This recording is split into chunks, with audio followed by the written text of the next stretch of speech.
Et bienvenue à tous sur notre chaîne YouTube qu'on vient tout juste de créer. C'est aujourd'hui notre première vidéo.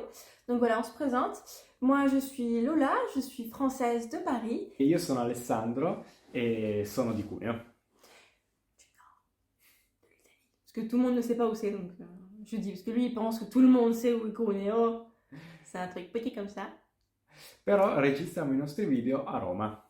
Et oui, parce qu'en fait, on vit à Rome depuis septembre.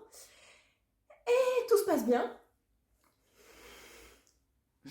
Tout se passe bien et en fait on a voulu faire une vidéo parce que on a adopté un chien de refuge. Donc on voulait vous en parler. Il y aura deux vidéos, une pré-adoption et une post-adoption. Donc là aujourd'hui on est sur la pré-adoption. Donc voilà, autre chose à dire?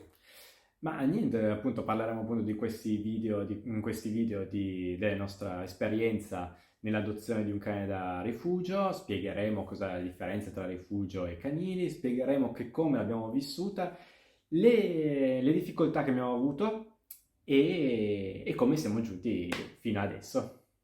Voilà, à tout de suite.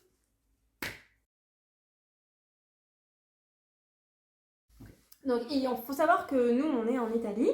Et donc en Italie et en France, c'est sur quelques points un peu similaires. Donc en Italie, vous avez les canili, ce sont donc des chenils, c'est des organismes publics avec des subventions de l'État. Les employés sont pas des bénévoles passionnés, c'est voilà, c'est un peu de l'usine.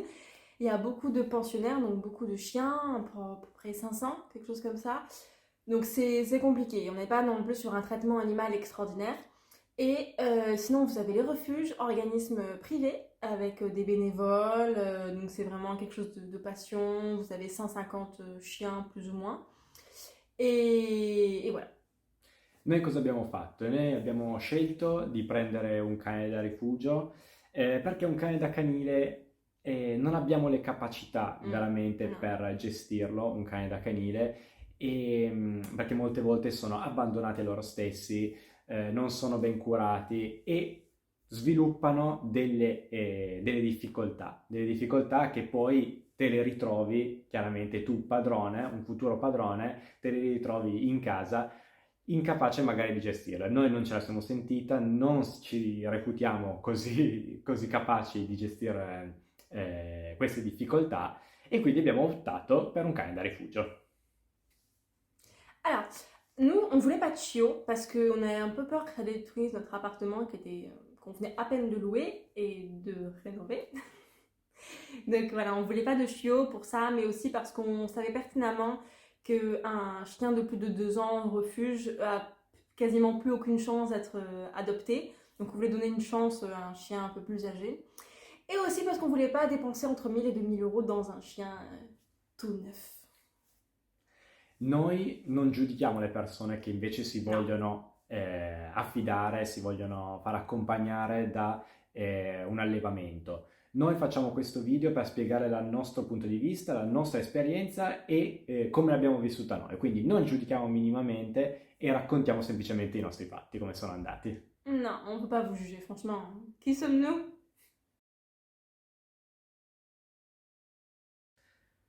All'inizio noi pensavamo che in 2 settimane avremmo avuto il cane a casa nostra. Così purtroppo non è stato. No. Ci siamo affidati, abbiamo cercato un canile, Rifugio, c'è il rifugio.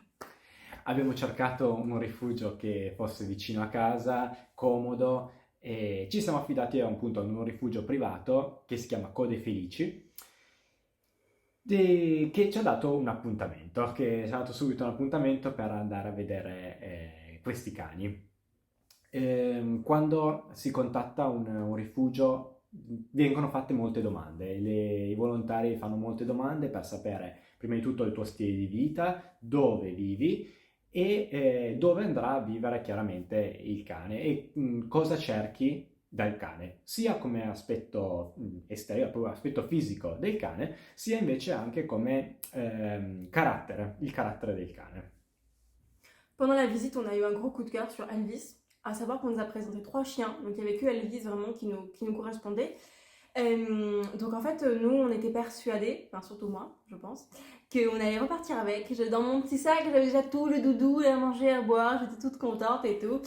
Et oui, j'étais très triste. Et la bénévole, volontaire, nous a fait comprendre que non, on la prendrait pas aujourd'hui. Et vraiment, ça m'a... Enfin, là, je le dis avec le sourire, mais vraiment, ce jour-là, ça m'a vraiment brisé le cœur. J'étais vraiment super mal.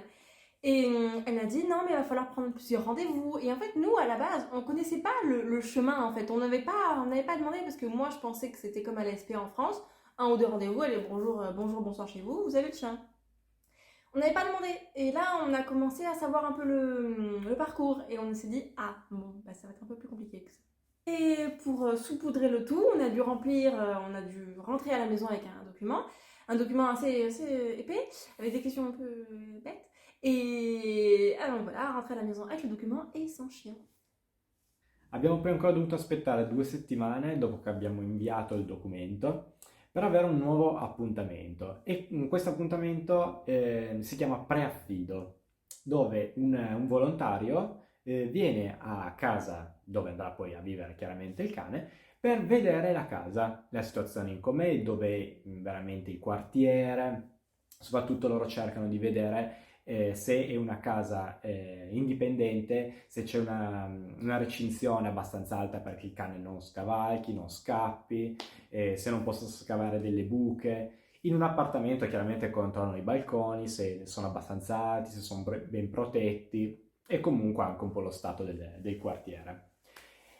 Abbiamo avuto questo appuntamento che però è stato cancellato all'ultimo momento. Parce que madame ne trouvait pas de place de parking à 8h le soir, qu'elle nous a même dit « Mais comment vous faites pour vivre ici? C'est horrible !» Bizarrement, nous, on trouve toujours une place. C'est fou, ça, hein? Sempre. Quindi è stato un comportamento che non abbiamo accettato. No. Poi una settimana dopo abbiamo avuto un nuovo appuntamento dove questa volta, con un'ora di ritardo, si è presentata la volontaria che a malapena ha guardato l'appartamento, ci ha confessato di non aver nemmeno letto il documento che avevamo inviato, quindi abbiamo dovuto rispiegargli tutto quanto, ci ha rifatto chiaramente a voce le stesse domande che noi avevamo posto per iscritto, e quindi... Et surtout, il faut dire qu'elle voulait parce qu'en fait, on a un balcon sur le salon, et en fait, elle voulait absolument qu'on mette une protection, en sachant qu'on est au 6e étage, que les barreaux sont vraiment séparés de ça, et qu'on voulait Elvis, un chien de taille moyenne. C'est pas un petit chihuahua, le truc, ou c'est pas un truc qui a pas le cerveau qui va jumper du 6e étage.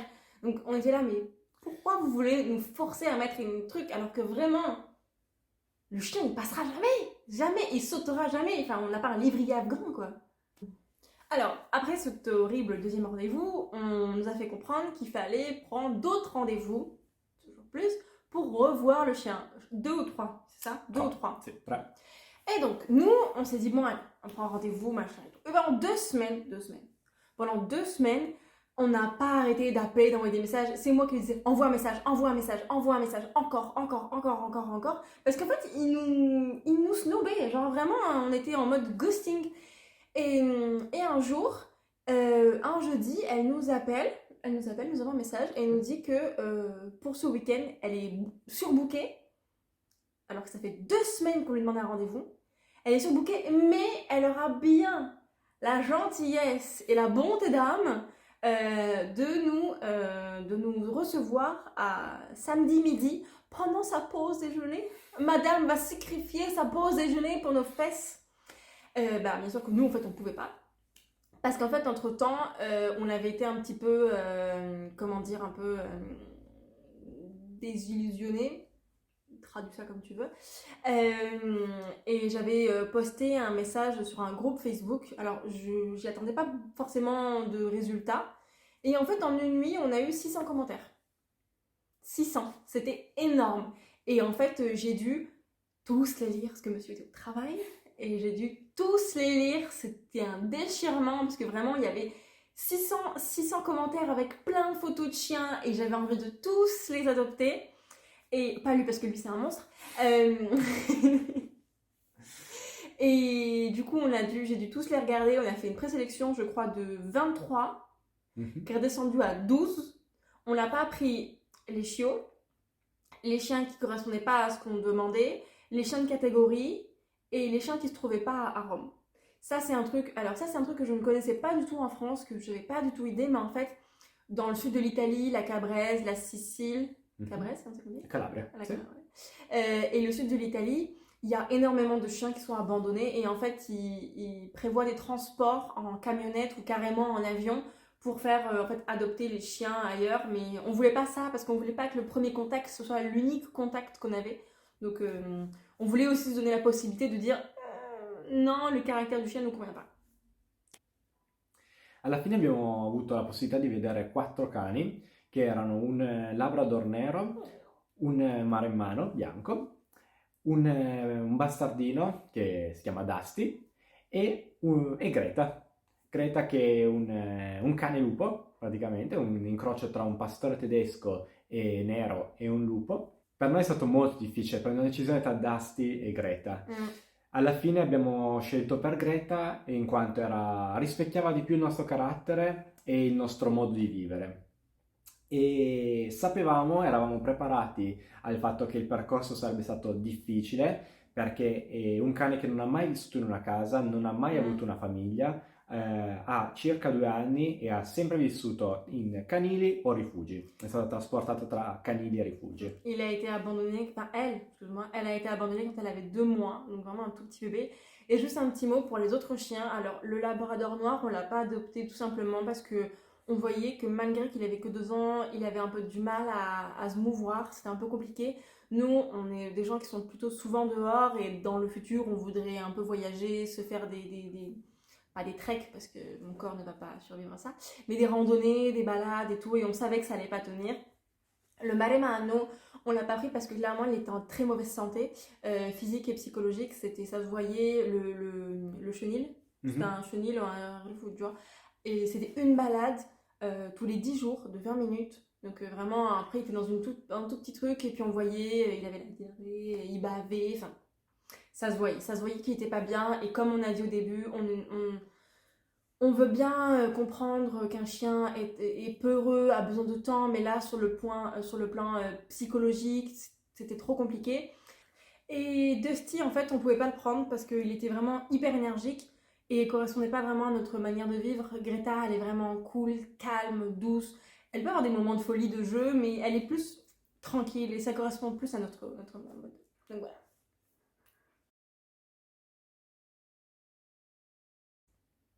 Donc voilà, nous, on voulait aussi vous donner des conseils si jamais vous voulez adopter. Ça ne sera pas des conseils d'experts, mais ça sera des conseils par rapport à ce que nous, en fait, on a vécu. Par rapport au refuge. Pour trouver le bon refuge, déjà, moi je dirais faites confiance à votre instinct. C'est super important. Sicuro. Donc déjà, voir l'état du refuge, le nombre de chiens pour le nombre de bénévoles, le nombre de balades, le temps des balades par jour, par semaine, voilà. L'état de la cage, est-ce que le chien est seul, est-ce qu'il n'est pas seul, est-ce qu'il est réactif, est-ce qu'elle est propre sa cage, enfin il y a plein de choses comme ça. Et oui, et aussi quelque chose qui nous a un peu surpris, c'est qu'on a vu pas mal de chiens de race dans les refuges. On a vu un husky qui était beau, mais qui était tellement beau.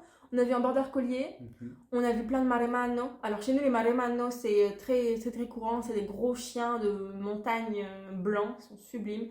On a vu énormément de staff, les pitbulls. On a vu des golden retrievers, on a vu des labradors. On a vraiment, si vous voulez un chien de race, vous n'avez pas forcément envie qu'il soit bébé, allez dans un refuge. Franchement, vous allez forcément en trouver un, c'est un truc de dingue. Nous c'est un berger allemand croisé avec un loup. Enfin, tout le monde nous dit qu'elle est trop belle. En même temps, elle est super belle. È importante sapere fin da subito che non sarà una passeggiata di piacere. Si visiteranno tanti rifugi, si vedranno tanti cani e molte volte si ritornerà a casa avendo detto di no a tutti. Fa male al cuore, però è un passaggio da affrontare e è anche importante non dire di no a nessun rifugio.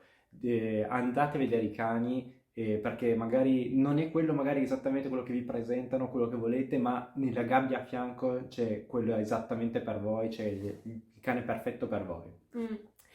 E ci saranno diversi appuntamenti da seguire e non si fa, come abbiamo scoperto noi, tutto quanto in una sola giornata, bisogna seguire tutta la procedura, perché avrete sicuramente un buon aiuto dai volontari e dagli addestratori che troverete sicuramente nei rifugi, ed è una cosa che sicuramente vi aiuterà moltissimo per il futuro, per quando il cane verrà a casa vostra, e a quel punto ve lo ritroverete, sarete voi con lui. Et surtout, il faut que vous posiez les bonnes questions en fait de quel chien vous voulez, qui vous êtes vous, ce que vous faites. Par exemple, chose un peu bête, si vous êtes jamais chez vous et que vous avez un studio, vous pouvez pas prendre un husky. C'est des questions qu'il faut vous poser parce que de toute façon, au refuge, ils vont le voir tout de suite et ils vont peut-être annuler votre candidature juste parce qu'ils se rendent compte qu'en fait, vous n'avez pas les pieds sur terre et que votre demande est pas logique. Donc vraiment, il faut que ce soit adapté. Par exemple, nous, on sait qu'on est souvent dehors, qu'on est tout le temps on est tout le temps à la maison parce que moi je travaille le soir, je travaille la journée, mais on est souvent dehors dès qu'on peut, on va au parc, le week-end on bouge. Donc un chien de grande taille, ça allait très bien. Surtout qu'on a un appartement pas petit, 60 mètres carrés, mais il nous fallait un chien calme, un chien tranquille, cool, câlin et tout. Donc voilà.